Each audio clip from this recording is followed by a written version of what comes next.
اور یہی London plan کے تحت اگر آپ کو یاد ہو تو سب سے بڑی بات طے ہوئی تھی کہ الیکشن اس وقت تک نہیں کروائے جائیں گے جب تک عمر بندیال جاتے نہیں، قاضی فائز آتے نہیں، اور قاضی فائز آتے ہی پی ٹی آئی کے تمام کیسز اٹھا کے بیٹھ گئے، اور نون لیگ کے تمام کیسز کو، الیکشن کمیشن کے تمام کیسز کو آپ دیکھیں، ان کے تمام فیصلے دیکھیں تو وہ تحریک انصاف کے خلاف سارے کے سارے فیصلے، ایک فیصلہ بھی ایسا نہیں جو انصاف پر ہو یا تحریک انصاف کے پاس ہو۔ یہ واردات انہوں نے لاہور ہائی کورٹ میں بھی کی ہے ابھی، جہاں ملک شہزاد صاحب جو اداروں کے خلاف کیسز اٹھا رہے تھے، چیف جسٹس نے الیکشن ٹریبیونل کے حاضر سروس جج لگا رہے تھے، انہیں فل فورس سپریم کورٹ میں بلا کر وہاں جو قائم مقام جسٹس انہیں ہٹا کے ایک دم دفتر سے فل فورس جسٹس عالیہ نیلم صاحبہ کو انہیں دفتر میں لگایا گیا۔ اس کا مقصد بھی یہی تھا کہ عدالتوں کو مکمل طور پر مینیج کیا جائے، اور فارم 47 میں اس وقت قاضی صاحب حقیقی معنوں میں گارنٹور کے طور پر کام کر رہے ہیں۔ انہوں نے گارنٹی دی ہوئی ہے کہ کسی صورت میں عدالتوں میں آپ کو پورا آئینی کور ملے گا، ان کیسز کو نہیں چلنے دوں گا، پورے نظام کو نہیں چلنے دوں گا۔ اور اس وقت اپنے گروپ کے جو ہم خیال ججز انہوں نے بٹھائے ہوئے ہیں ساتھ، آپ ان کے دیکھیں 5 رکنی بنچز میں جو سب کے سب قاضی صاحب کے ہم خیال گروپ سے تعلق رکھتے ہیں۔ یہاں مسلم لیگ نون کے آپ انہیں کہہ لیں بی ٹیم بنے ہوئے ہیں، الیکشن کمیشن پر بھی الزامات، لیکن جتنا کور اس وقت ونڈرفل قاضی صاحب دے رہے ہیں وہ آپ اس بات کا اندازہ اس سے کر سکتے ہیں کہ 4 مہینے ہو گئے الیکشن کو اور ٹریبیونل نہیں بنے۔ لاہور ہائی کورٹ کے سابق چیف جسٹس ملک شہزاد باقاعدہ طور پر فیصلہ دے چکے ہیں، لیکن ان کا فیصلہ کسی نے تسلیم ہی نہیں کیا۔ اور ابھی قاضی صاحب الیکشن ٹریبیونل کا جو کیس سن رہے ہیں اس میں بھی آج انہیں جھٹکا تو لگا جو سندھ ہائی کورٹ سے جسٹس عقیل عباسی نے دیا۔ وہ بڑے اچھے جج ہیں، ان کی بڑی اچھی شہرت ہے، وہ قاضی صاحب سمجھ رہے تھے یہ بھی ان کے ہم خیال گروپ میں بیٹھ جائیں گے، آج انہوں نے لیکن الیکشن کمیشن کو رگڑا اور قاضی صاحب مشاورت کے لیے اندر لے گئے، اور یہ کیس الیکشن کمیشن کے خلاف جا رہا تھا۔ لیکن دیکھیں بہت سارے ججز ابھی بھی موجود ہیں جو مخصوص نشستوں کا فیصلہ بھی بدلے گا، اور ہائی کورٹ میں ان ٹریبیونل کے کیسز کے معاملے پر بھی آگے جو تفصیلات آئیں گی اس میں اپڈیٹس آپ کو دیتا رہوں گا۔ ابھی جو ایک اور معاملہ جو ایک صحافی کا جس نے عمران خان پر جو پنجاب حکومت کے حوالے سے کابینہ میں جو تحریک انصاف کو کالعدم کرنے کی اور عمران خان پر غداری کے مقدمات میں بڑا اہم کردار ادا کیا، اور اس پر بلکہ میں تھوڑی سی توضیح بھی دوں، میں اس صحافی کو غلطی سے سعید احمد خان کو جیو کے ساتھ اس دن میں نے نام غلطی سے لے لیا، عدالتی کارروائی کور کرنے گیا تھا اور وہاں گواہ بن گیا۔ یہ جی ٹی وی کا بیسیکلی نمائندہ ہے، جی ٹی وی کا صحافی ہے، اور میرے منہ سے نکل گیا تھا، اس میں مجھے جیو کے دوستوں نے کہا بھی یہ ہمارے ساتھ نہیں ہے، یہ جی ٹی وی کا ہے، تو وہ مجھے اس میں نے کہا توثیق کر دوں گا۔ اب جی ٹی وی کی باقاعدہ طور پر اسٹیٹمنٹ بھی آ گئی،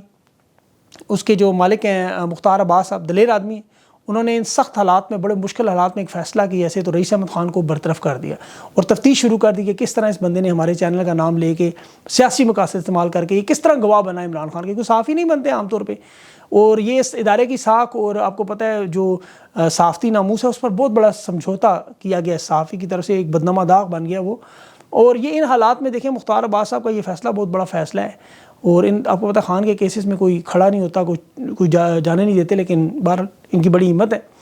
اب 2 گروپوں کی بات کروں جو خان سے ملاقات ہوئی، اور اس ملاقات میں آپ کو پہلے ایک دفعہ تو خان کی رہائی کا بازگشت بھی شروع ہوئی ہے، دوبارہ مختلف ذرائع بہت سے رپورٹ بھی کر رہے ہیں کہ خان کو جو دوبارہ رہائی کی آفرز کی جا رہی ہیں، اور اب مطالبات سارے ختم کر لے گئے۔ اب صرف ایک مطالبہ کہ آپ معافی بھی نہ مانگیں، آپ صرف یہ کہہ دیں میں شرمندہ ہوں، جو ہوا جو معاملات ہوئے باقی ہم سب ٹھیک کر دیں گے۔ لیکن خان جانتے ہیں بدنیت لوگ ہیں، یہ چاہتے ہیں عمران خان ایک دفعہ ایسی بات کریں، اسے عوام میں لے کر آئیں اور کہیں دیکھو عمران خان نے اپنے جرائم تسلیم کر لیے اور بے گناہ عمران خان گناہ گار بن جائے۔ تو خان نے ان سے کہا جاؤ اپنا کام کرو، معافی تو تمہیں آگے مانگنی چاہیے، میری حکومت گرائی، میرے ملک کو پتھر کے دور میں بھیجا اور میری عوام میری تحریک انصاف توڑی، تو پھر پیغام رساں پھر چلا گیا۔ اب اس وقت خان کو پتہ ہے عوام موبلائز ہو رہی ہے، منصیرہ کا جلسہ آپ دیکھیے گا، 6 جولائی کا دیکھیے گا، اور پھر معیشت کی جو تباہی بربادی آپ کو حالات نظر آئیں گے، ایک طرف آگے آگے عوام ہوگی، دوسری طرف انٹرنیشنل دباؤ ہوگا، تیسری طرف معیشت ہوگی، تو پھر مجبوراً اڈیالہ کے دروازے ان کو خود بخود کھولنے پڑیں گے، ان کے پاس اور کوئی حل نہیں رہے گا۔ ابھی آپ دیکھیں گے حالات کس طرح انشاءاللہ بدلیں گے۔ خان نے تو اپنی رہائی کا وقت ستمبر کے مہینے کا دیا، لیکن مجھے پتہ ہے انشاءاللہ اس سے پہلے ہی ہوگی، اور ایسٹ انڈیا کمپنی بھی یہی چاہتی ہے اس وقت سے پہلے جو کچھ کر سکتے ہیں کر لیں، آخری کوشش کر لیں۔ اور یہ جو واردات ابھی کر بھی رہے ہیں، اور دیکھیں لیکن یہ واردات ان سے زیادہ جو جن پہ کر رہے ہیں ان سے زیادہ انہیں سمجھنا ضروری ہے۔ یہ سمجھتے ہیں خان کو اس وقت تک رہا نہ کریں جب تک تحریک انصاف مکمل طور پر اندرونی سیاست میں یا آپس میں لڑ کر کمزور ہو کے ٹوٹ نہ جائے، اور خان باہر آئے تو پارٹی کا کوئی رہنما بچے ہی نہ، یا لڑتے اتنے کمزور ہو جائیں کہ خان کے فیصلوں کو بھی تسلیم نہ کریں۔ لیکن ان کی بدقسمتی یہ ہے کہ تحریک انصاف عمران خان سے ہے، عمران خان تحریک انصاف سے نہیں۔ انہیں یہ بات یاد رکھنی ہوگی، خان کل اگر نئی پارٹی بھی اناؤنس کر دے جیل میں بیٹھ کے، کوئی ABCD ب کوئی نام بھی رکھ لے، وہ پاکستان کی سب سے بڑی پارٹی بن جائے گی۔ اور خان یہ اناؤنس کر دے کہ یہ رہنما میرا مشہور نائب ہے، تو وہ مشہور ترین آدمی ہوگا. اب ان رہنماؤں کو خان کو ان رہنماؤں کی ان سہاروں کی ضرورت نہیں ہے. اللہ کے علاوہ عوام کے سہارے کے علاوہ اسے تو کچھ نہیں چاہیے. خان تو پہلے بھی کہتا رہا میں اکیلا چل پڑوں گا, میرے ساتھ کوئی بھی نہ ہو. یہ اور بات ہے کہ اس کے ساتھ صرف 25 کروڑ لوگ ہی ہیں اس وقت. اور ابھی تو 8 تاریخ کو تحریک انصاف آج جو 4 تاریخ ہے آج جو ملاقات ہوئی, شدانہ گلزار, جنید اکبر, شہریار افریدی تھے, باقی عمر ایوب اور بیرسٹر بھی تھے, اور تینوں حسن روف صاحب بھی تھے. ان کی جو ملاقات ہوئی مخالفین کی بہت بڑی شکست ہے. بعد میں پریس کانفرنس انہوں نے کی, لوگوں کو لگ رہا تھا فارورڈ بلاک بنے گا, غلط فہمیاں بڑھیں گی. ابھی تو شیر افضل بھی 16 جولائی کو خان سے ملنے جا رہا ہے, یقینی طور پر یہ معاملہ بھی سلجھ جائے گا. پھر یہ مل کر اگر ایک ٹیم کے طور پر کام کریں تو یقینی طور پر جو ان کے پاس بہت سارا کام ہے. عوام سے تو اس طرح کا دیکھیں حکومت انتقام لینے کے لیے بیٹھی ہوئی ہے, کیونکہ 2/3 اکثریت عوام نے خان کو دی. انتقام کے حالات کی وجہ سے آج دیکھ لیں فیصل آباد میں رکشہ ڈرائیور کپڑے اتار کے مہنگائی کے خلاف لڑ رہے ہیں. ہندوستان میں ایک طرف ممبئی کے کرکٹ کا میں جشن دیکھ رہا تھا, سڑکوں پہ لوگ خوشی سے ناچ رہے ہیں, گا رہے ہیں. یہاں بھوک اور افلاس کا ننگا ناچ نظر آ رہا ہے. یہ پیرس میں بنانے کی بات کرتے کرتے پیرس کو بھی آگے نکل گئے مہنگائی میں. لیکن بلومبرگ کی رپورٹ آج کی پڑھیں آپ, کراچی میں اس وقت دودھ کی جو قیمت ہے وہ پیرس, میلبورن اور ایمسٹرڈیم یعنی آسٹریلیا, فرانس اور ہالینڈ سے بھی زیادہ ہو چکی ہے. 20% جو انہوں نے ٹیکس لگایا. اب دودھ پر پہلے کوئی ٹیکس نہیں تھا, لیکن ابھی چونکہ سانس لینے کے علاوہ ہر چیز پر ٹیکس ہے, 18% ٹیکس ہر چیز پر ہے. تو اس وقت جو نیا ٹیکس لگنے کے بعد جو قیمتوں میں 25% لیکن اضافہ ہوا ہے, ٹیکس 20%, قیمتیں 25% بڑھ گئیں. اور IMF جو بجٹ میں کرنے جا رہا ہے وہ الگ, اوپر سے مریم نواز صاحب اپنا مفت دودھ دینے, مطلب جو مفت دودھ پاؤ دودھ دینے جا رہی ہیں, اس میں دودھ کے لیے لوگ بچیں گے ہی نہیں پینے کے لیے. بجلی میں 5 روپے 72 پیسے کا اضافہ. اور یہ بھی دیکھے کہ عوام پریشان ہے تو انہوں نے مزید اوپر ڈال دیا. اور جو ابھی بات کر رہے تھے عمر ایوب صاحب کہ پیٹرول میں پہلی اگست سے 80 روپے کا اضافہ ہو رہا ہے, کیونکہ عالمی منڈی میں قیمتیں بڑھنے جا رہی ہیں, اس سے جو جھٹکا لگے گا وہ برداشت سے باہر ہوگا. پیٹرول میں 80 روپے کا اضافے کے بعد آپ دیکھیں گے معاملات کدھر جائیں گے. ابھی تو سٹیل ملی جو بند ہوئی ہے 8 سال سے, اس پہ 100 ارب کا بجلی کا بل اور یہ عوام سے لیا جا رہا ہے, اور PIA مفت دینے کو تیار ہے, اور بیچنے کے لیے خریدنے کے لیے کوئی نہیں آ رہا. لیکن میں یہاں دیکھ رہا تھا, دیکھیں افغانستان ہمارے ساتھ 2 سال میں, صرف 2 سال میں آریانہ افغان ایئر لائن, ان کی قومی ایئر لائن, جب سے انہوں نے حکومت سنبھالی اس میں 16% اضافہ, $45 لاکھ کما لیے انہوں نے. ماضی میں جو پرائیویٹ کمپنیاں لیتی تھی, سرکاری ایئر لائن خود کما رہی ہے. یہ لوگ کیسے ترقی کر رہے ہیں؟ اب 2 سال میں آپ کے سامنے پاکستان پتھر کے دور میں جا رہا ہے, اور یہ 2 سال میں افغانستان کہاں سے کہاں پہنچ رہا ہے. بڑے بڑے پروجیکٹس بھی وہاں بن رہے ہیں, سارے کا سارا بجلی کا قرضہ بھی ادا کر دیا, تجارتی منصوبے بھی چل رہے ہیں, وہاں مہنگائی کی صورتحال بھی کنٹرول میں, ان کی کرنسی بھی ہم سے مضبوط. یہ سب کچھ کیسے ہوا؟ لوگ سوچتے ہیں یہ بہت بڑا ماڈل ان کے سامنے بن سکتا ہے. میں کوئی آپ کو 50 سال پرانی کہانی نہیں, 2 سال کی بات بتا رہا ہوں. صرف اور صرف سیاسی استحکام جو انہیں سارے سمجھا رہے ہیں کہ افغانستان کی ترقی صرف اس وجہ سے ہے کہ وہاں حکومت مستحکم ہے, وہاں امن و امان بھی آ چکا ہے, اور یہاں سیکیورٹی اور بدامنی کے حالات, جہاں مہنگائی تباہی بربادی, کبھی سندھ میں اونٹ کی ٹانگ اٹھا رہے ہوتے ہیں, کبھی خیبر پختونخوا میں آج انسانوں کی, وہ پختونوں کی, ادھر ظلم بے زبان جانور سے ہوا, ادھر جو انسانوں کے ساتھ ہو رہا ہے. اب وہ سینیٹر ہدایت اللہ 3 لوگوں کے ساتھ آپ کو پتا شہید ہوئے, 90 دن سے دھمکیاں مل رہی تھیں, لیکن مجال ہے کسی نے ان کو پروٹیکشن دینے کی, کوئی روکنے کوئی کوشش کی ہو. تو ان تمام حالات میں دیکھیں ان کے پاس راستہ ایک ہی ہے, سیاسی استحکام لائیں, اور سیاسی استحکام آئے گا صرف اسی صورت میں جب یہ خان کے پاس جا کے معاملات کو ٹھیک کریں گے. ورنہ خدا نہ خواستہ یہ کینیا کی طرف لے کے جا رہے ہیں, پھر آگے آگے یہ ہوں گے, پیچھے پیچھے عوام ہوگی, اور اللہ نہ کرے ایسا وقت آئے. دعا ہے کہ اللہ پاکستان کو محفوظ رکھے ان سب لوگوں سے, اور پاکستان پر اپنا رحم و کرم کرے.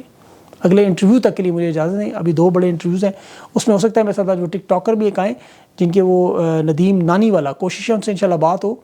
اور ایک اور ٹک ٹاکر بھی ہیں منیب صاحب, ان سے بھی بات ہو رہی ہے کہ یہ 2 انٹرویوز میں آئیں میرے ساتھ, اور ان سے ذرا ڈسکس کریں کہ یہ جو پیڈ ٹک ٹاکر کا چکر ہے یہ کیا ہے. پوری تفصیل آپ کے سامنے رکھوں گا. اپنا خیال رکھیں, مجھے اجازت دیں, اللہ حافظ.